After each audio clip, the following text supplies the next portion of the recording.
অন্ধকারের রাত, গভীর সমুদ্র এমন এক জায়গা যেখানে সূর্যের আলো কোনোদিন পৌঁছায় না, যেখানে সময় চলে অন্য নিয়মে, আর লুকিয়ে থাকে এমন কিছু যা মানুষ কখনোই বুঝতে পারেনি। সেই অন্ধকার এখন আর নীরব নেই, একটার পর একটা অজানা প্রাণী উঠে আসছে উপরের জগতে, আলোর কাছে, মানুষের চোখের সামনে। প্রশ্ন হলো, কেন, কি এমন ভয়াবহ ঘটেছে সমুদ্রের গভীরে, যার কারণে তারা বাধ্য হয়ে এই নিষিদ্ধ সীমা ভেঙে উপরে উঠে আসছে।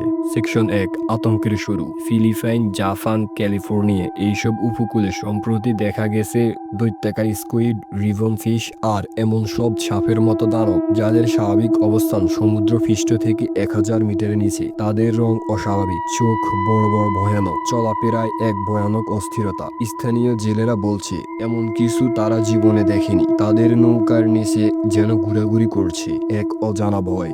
সেকশন 2, গভীরে কি ঘটছে আমরা কি বুঝতে পারছি? তুমি কি কল্পনা করতে পারো সেই নীরব ঠান্ডা জলতলে হঠাৎ গরম হয়ে উঠেছে, সেখানে বিস্ফোরিত হচ্ছে আগ্নেয়গিরি, পানির নিচে পুড়ছে জল, অসুস্থ হয়ে পড়ছে পানিরা, ডেকে তুলছে ঘুমন্ত দানবদের। আর তারা হাজার হাজার বছর ধরে অন্ধকারে বসবাস করত, তারা এখন আলো খুঁজে উপরে উঠে আসছে। কিন্তু এ শুধু বেঁচে থাকার চেষ্টা, নাকি এর পেছনে লুকিয়ে আছে আরো বড় কিছু, আরো অজানা কিছু?